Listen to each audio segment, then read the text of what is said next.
오늘 말씀은 출애굽기 13장 17절에서 22절입니다. 바로가 백성을 보낸 후에 블레셋 사람의 땅의 길은 가까울지라도 하나님이 그들을 그 길로 인도하지 아니하셨으니 이는 하나님이 말씀하시기를 이 백성이 전쟁을 하게 되면 마음을 돌이켜 애굽으로 돌아갈까 하셨습니다.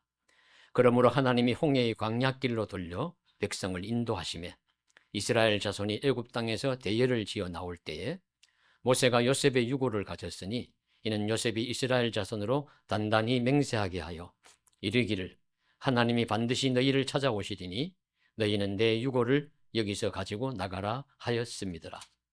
그들이 숫곳을 떠나서 광야 끝 에담에 장막을 치니 여호와께서 그들 앞에서 가시며 낮에는 구름 기둥으로 그들의 길을 인도하시고 밤에는 불 기둥을 그들에게 비추사 낮이나 밤이나 진행하게 하시니 낮에는 구름 기둥 밤에는 불 기둥이 백성 앞에서 떠나지 아니하니라.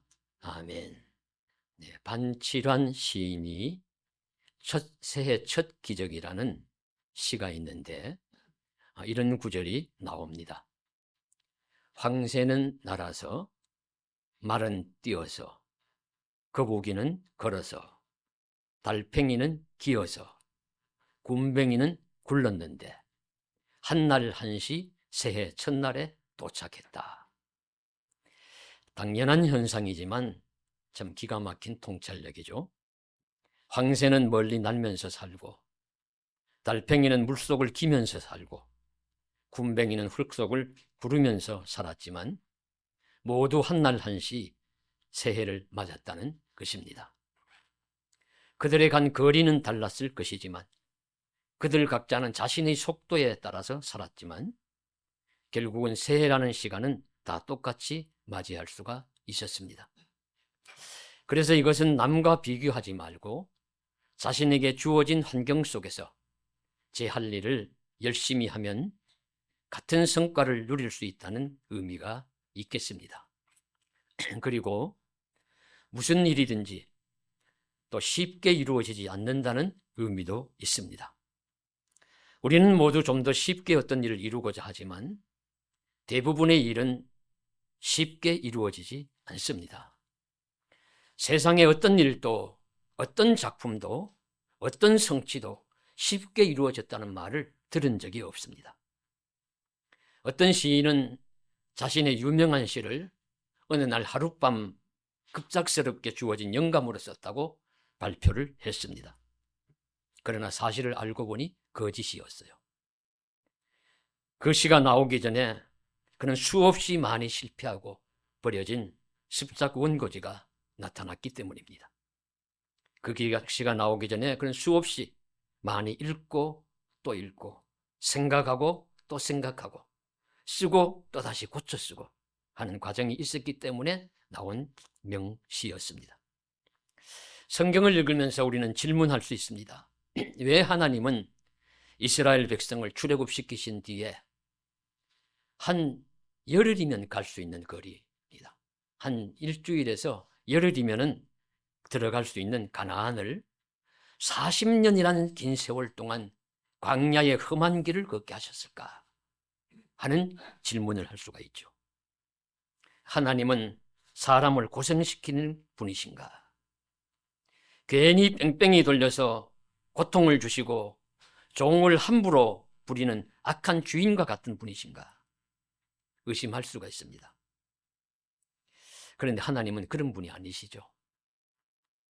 그렇게 먼 길을 돌아가게 하신 이유가 오늘 분명히 있다고 17절 말씀에 정확히 밝히십니다. 바로가 백성을 보낸 후에 블레셋 사람의 땅의 길은 가까울지라도 하나님이 그들을 그 길로 인도하지 아니하셨으니 이는 하나님이 말씀하시기를 이 백성이 전쟁을 하게 되면 마음을 돌이켜 애굽으로 돌아갈까 하였습니다. 예, 이스라엘 백성은 훈련된 군인들이 아닙니다. 생활하던 사람들이었어요. 그 생활하던 사람들이 갑자기 그냥 가나안 땅에 들어가서 가나안을 지키는 군인들과 용 지킨 블레셋 군들과 맞아서 전쟁을 하게 되면 이길 수가 없지요. 금방 패배하게 될 것이고 무섭고 두려워서 도망을 치게 될 것이고 그러면 다시 두려워서 애굽으로 도망가서 다시는 나오지도 못할 것이고 가나안 땅에 가서 살지 못할 것입니다. 그래서 하나님은 험하고 먼 길일지라도 광야 40년을 살게 하셨다고 말씀하십니다. 젖과 꿀이 흐르는 가나안은 쉽게 얻어지는 것이 아님을 가르쳐 주십니다. 과정 없이 성취할 수 없다는 것을 말씀하십니다. 하나님이 일부러 고생시키는 것을 좋아하는 것이 아니라 블레셋을 만나서 전쟁을 하게 되면 패배하지 않고 이기게 하시려고 가나안에 들어가서 도망가지 않고 그곳에 성공적으로 정착시켜 살게 하시려고 광야의 험한 길 40년을 걷게 하신 것이라는 말씀입니다. 우리가 들어도 충분히 이해가 되시죠? 그럼에도 우리는 늘 쉬운 길을 찾기를 원합니다. 그러나 쉬운 길은 없다. 이게 답입니다. 고명환이라는 개그맨이 작년 2024년도 우리나라 올레의 작가상을 받았대요. 올레의 작가상 2명을 줬는데 하나는 노벨상의 한강이라는 작가와 또 하나는 개그맨 출신의 고명환이라는 작가에게 주었답니다.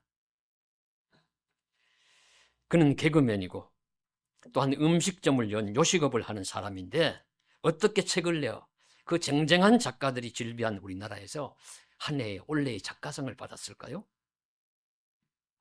그리고 인기 강사가 되어서 강연을 하고 그의 책이 팔려서 수억의 인세를 받고 그런 사람이 되었을까요? 그래서 제가 그의 책을 사보았습니다. 그의 이런 말이 나옵니다. 나는 글을 쓰기 전에 어렵게 책을 많이 읽었다. 엉덩이도 아프고 눈도 빡빡하고 나가 놀고 싶기도 하다. 하지만 이렇게 어렵게 책을 읽고 나면 글이 쉽게 써진다는 것을 알기에 힘들어도 나는 읽는다. 그가 쓴 책 중에 또 이런 이야기도 나와요. 하루에 한 권씩 읽으려고 작정했는데 한 권씩은 못 읽었고 한 해에 240권도 읽었답니다. 한 해에 책 한 권도 못 읽는 분들이 우리나라에 수십 프로가 된다는데 한 해에 240권이라는 책을 수년 동안 걸쳐서 읽으면서 사색하고 성찰하고 묵상하고 쓰는 고생스러운 과정이 있었기에 한 해의 작가상을 받을 만한 작품을 쓸 수 있었다는 말입니다. 성경도 쉽게 쓰여진 인생은 없다고 분명히 말씀하십니다. 성경의 위대한 인물들 쉽게 사는 인생이 누가 있습니까?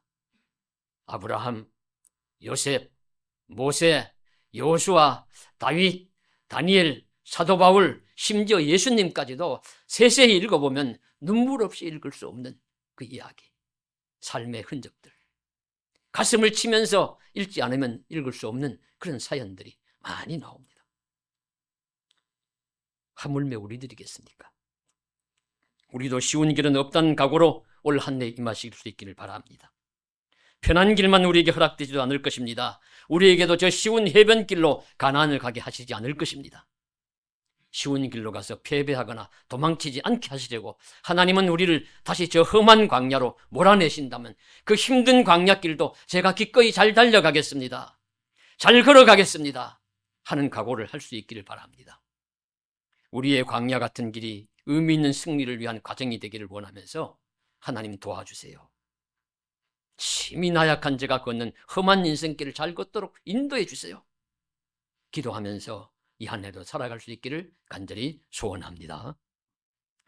이처럼 하나님이 가깝고 쉬운 지중해변 길이 아닌 홍해를 건너서 광야길로 들러 이스라엘 백성을 인도하셨습니다. 그때 이스라엘 백성은 급하게 나왔대요.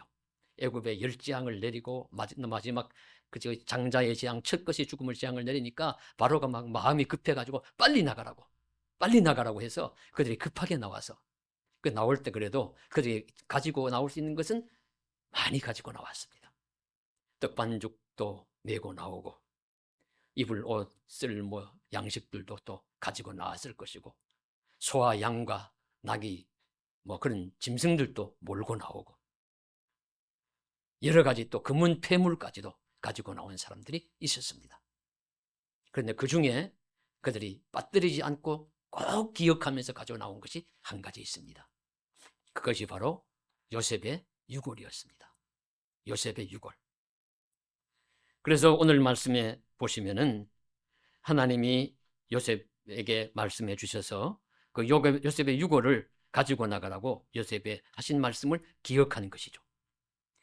애굽에 살게 하였던 조상 요셉의 중요한 유지였기 때문에 우리 창세기 마지막 구절 50장 25절에 요셉이 죽으면서 유지를 남기는데, 이스라엘 자손에게 맹세시켜서 하나님이 반드시 당신들을 돌보시리니 당신들은 여기서 내 해골을 메고 올라가겠다고 하라.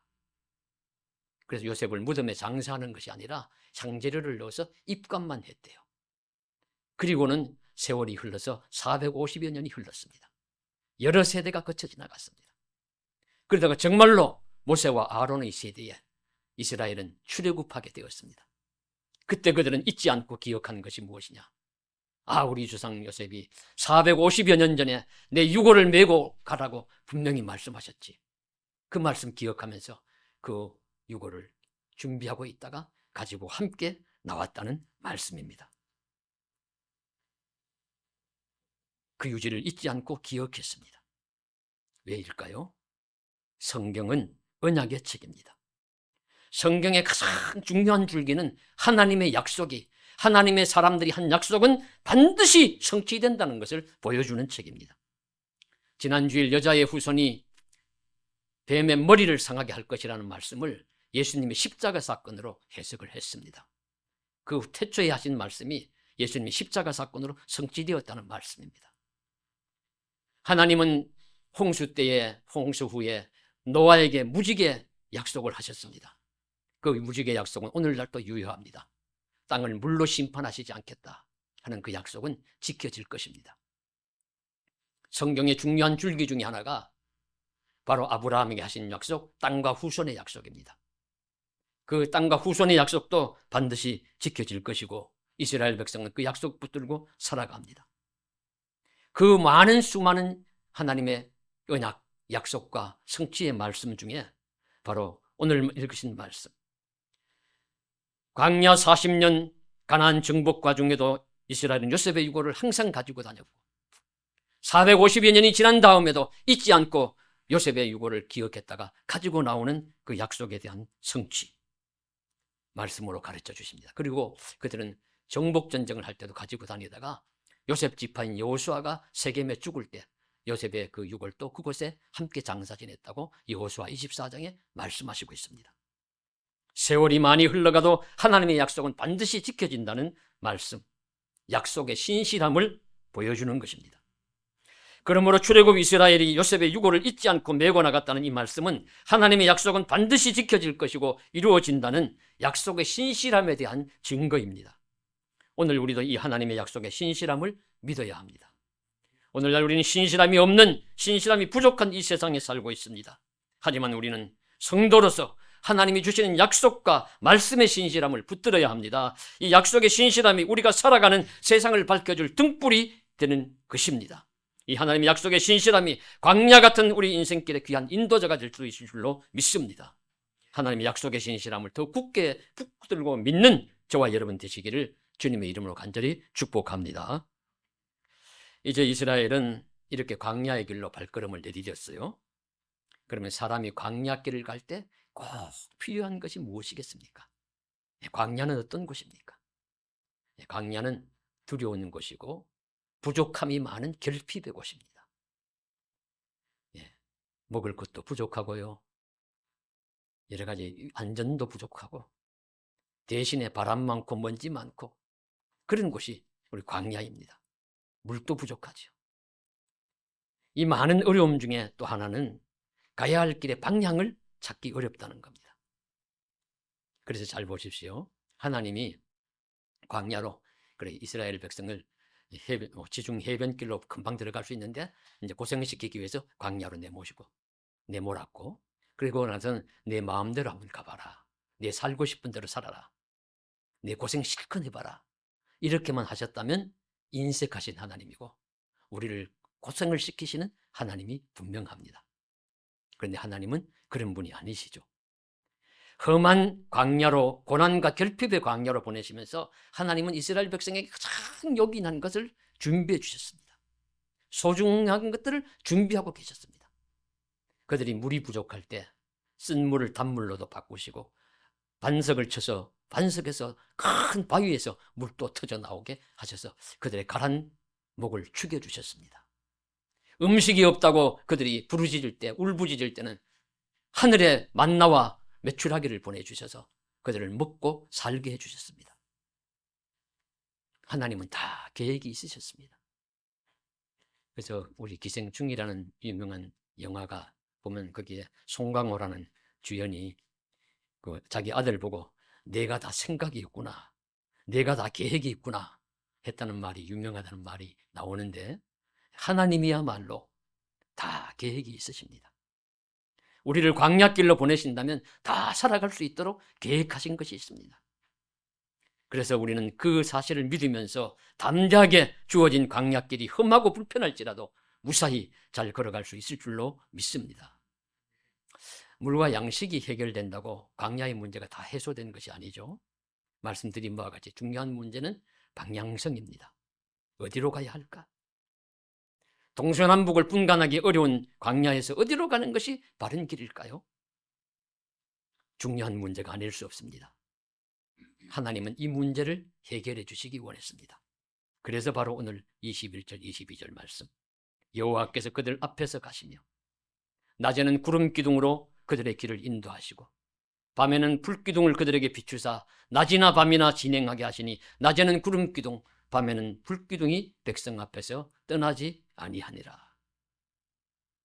첫째로 하나님이 그들 앞에서 가신다고 하세요. 여호와 하나님이 앞서서 가신다고 하십니다. 먼저 가시면서 길을 인도하신다는 뜻입니다. 우리가 어떤 낯선 곳을 갈 때는 길을 잃을까 봐 두렵고, 방향을 잘못 잡을까 봐, 시간을 놓칠까 봐, 요즘 같으면 차를 놓치거나 다른 방향으로 가는 차를 탈까 봐 두렵습니다. 이런 두려움을 없애고 제대로 길을 찾기 위해서는 길을 잘 아는 안내자가 있으면 됩니다. 그를 따라가면 되니까요. 얼마 전에 제 동생의 딸 결혼식이 경남 양산에서 있었습니다. 제가 양산은 한 번도 가보지 않은 곳이고 결혼식 일자도 토요일이었고 먼 거리를 차를 운전해서 다녀올 수도 없고, 그리고 고속열차도 저는 한 번도 타보지 않았습니다. 그때까지. 부담스러웠습니다. 감기 기운도 심했습니다. 그래도 큰아버지가 안 가볼 수도 없고 그래서 다녀오기로 마음을 먹고 이렇게 저렇게 알아본 길에 고속열차를 타고 가는 것이 가장 좋겠다. SRT 고속열차를 타야 되겠다. 그래, 고속열차를 타려면 수서에도 탈 수도 있고 동탄에서도 탈 수 있는데 이렇게 생각해 보니까 동탄이 더 좋겠다. 그래서 동탄에서 경주 가서, 경주의 막내 동생이 경주에 사니까 차를 가지고 나와서 기다리다가 저를 태워서 결혼식에 참석하고 양산 가서 다시 경주에 와서 차를 타고 올라오는 그 코스로 정했습니다. 그런데 문제는 제가 한 번도 SRT를 타본 적이 없고, 동탄역이라는 역의 구조도 모르고 걱정이 많이 되는 거예요. 그래서 어떻게 했겠습니까? 제가 여행 연습을 했습니다. 그래서 하루는 낮 시간에 제가 여기서 차를 가지고, 집에서 차를 가지고 구성역에 가면 동탄 가는, 또 요즘 나온 GTX라는 전철이 있대요. 지하철이 있대요. 그래서 구성역에 차를 세우고 그 구성역에서 내려가서 GTX를 타니까 동탄역까지 딱 한 구간입니다. 딱 시간을 재어보니까 6분 나와요.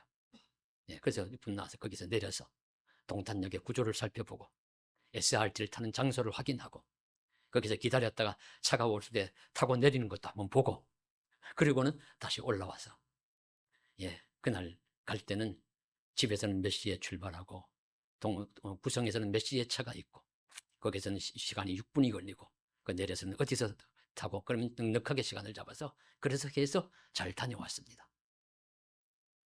그런데 성도 여러분, 사막의 광야길이나 인생길이 이렇게 여행 연습을 할 수 있다면 얼마나 좋겠습니까? 여행 연습을 할 수가 없어요. 할 수 없는 길이 광야길, 사막길을 걸어가야 하는 것이 우리 인생길입니다. 그땐 다른 길이 없습니다. 길을 아는 분이 나와 함께 가시고 내 앞서서 가시고 그를 따라가면 안전하고 정확하게 잘 당도하고 길을 갈 수 있을 것입니다. 바로 하나님이 그분이십니다.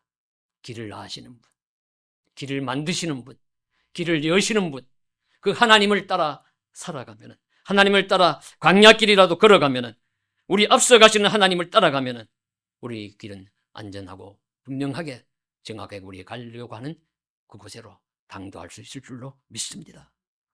저와 여러분 앞서 가시는 하나님의 광야길, 하나님이 인도하시는 길을 잘 따라갈 수 있기를 주의 이름으로 간절히 소망합니다. 그러면 말씀으로만 앞서 가신다고 하시지 마시고 그 증거를 보여주십시오. 그래서 하나님이 구름기둥, 불기둥을 보여주신 겁니다. 이 사람의 마음을 아시잖아요. 그런 생각이 있지. 내가 보여주마. 내가 앞서 가신다는, 가고 있다는 증거를 보여주마. 구름기둥, 불기둥으로 그들을 인도하십니다. 구름기둥, 불기둥이 백성 앞에서 떠나지 아니하십니다. 저는 구름기둥, 불기둥의 이야기를 종종 성경 말씀 속에 읽으면서 어떤 모양일까 생각하고 상상해 보았습니다.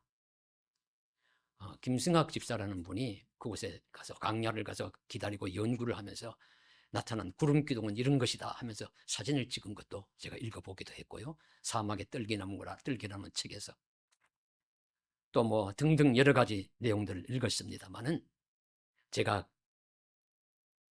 나름 확신하기는 이 구름기둥 불기둥은 실제적이면서도 상징적일 것이다 라는 결론에 이르렀습니다. 우선 실제적인 의미로서 구름기둥은 하늘에 떠 있는 구름의 형태인데 기둥처럼 이런 모양일 수도 있지만 구름의 모양은 자꾸 변하잖아요. 그러니까 때로는 그 광야에 그 텐트를 친 이스라엘 백성을, 길을 가는 이스라엘 백성을 덮을 수 있는 것만큼의 가리개와 같은, 덮개와 같은 모양의 그런 구름을 의미한다고 보여집니다. 이 성경에 나온 이야기입니다. 성경의 출애굽기 마지막 장에서 구름이 떠오르는 장면을 이처럼 묘사합니다.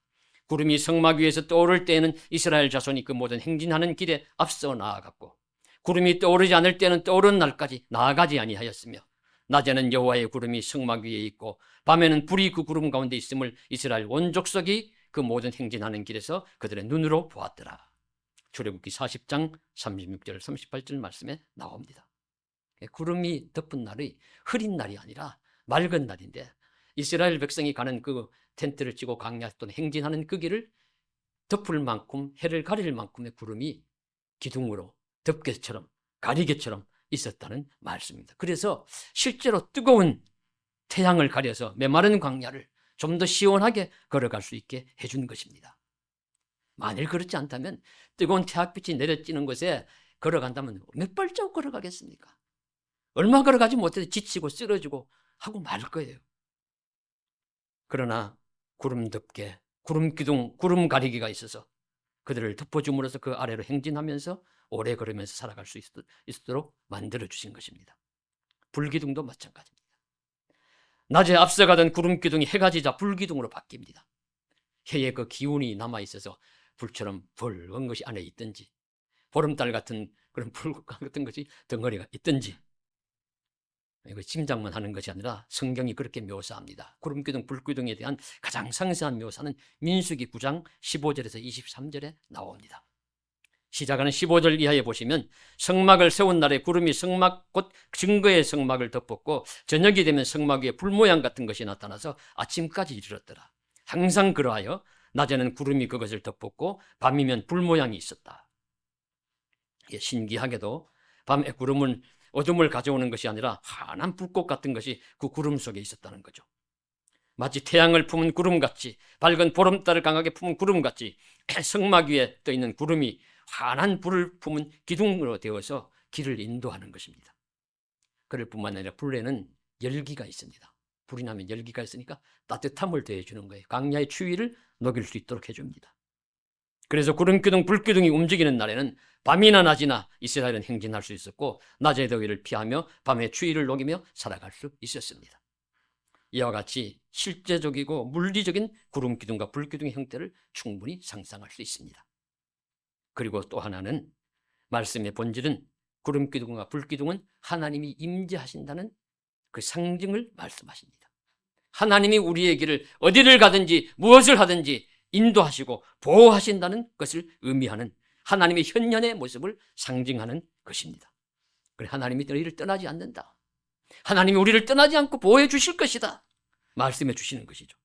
임재와 동행의 표현입니다. 광야 같은 인생길을 걷는 우리에게도 하나님 자신의 길을 인도하시고 보호하신다는 은혜의 의미 표식이 구름기둥, 불기둥입니다. 그래서 이 구름기둥, 불기둥이 나타나면요, 중요한 문제는 우리가 따라서 걸어야 돼요. 구름기둥 아래로 걸어야 되고 불기둥을 보면서 걸어가야 합니다. 안 걸으면 순종하지 않으면 소용이 없습니다. 아무리 좋은 하나님의 임재가 나타나도 우리는 순종해야 합니다. 무시하지 않고 듣지 않고 불순종하면 소용이 없습니다. 그래서 하나님의 표식에 예민하고 그 말씀에 순종해야 합니다. 사랑하는 성도 여러분, 하나님의 표시, 하나님의 말씀에 순종하십시오. 그래야 구름기둥, 불기둥의 은혜도 입을 수 있다는 사실을 우리는 직시할 수가 있습니다. 우리에게 주어지는 구름기둥, 불기둥은 무엇일까요? 저는 우리에게 주신 하나님의 은혜의 자치라고 봅니다. 삶에서 하나님이 함께 하신 흔적은 우리의 길을 인도하고 밝히는 구름기둥이요 불기둥일 수 있습니다. 무엇보다도 구름기둥, 불기둥은 광야의 표시입니다. 빈핍하고 결핍된 장소에 나타나는 하나님의 은혜의 표시가 구름기둥, 불기둥입니다. 풍요한 곳에는 구름기둥, 불기둥이 잘 안 보입니다. 부족하고 물도 음식도 의복도 안전도 부족한 그런 곳에서 어떻게 살아갈까 고심하는 인생에게 주시는 은혜의 표적이 바로 구름기둥, 불기둥입니다.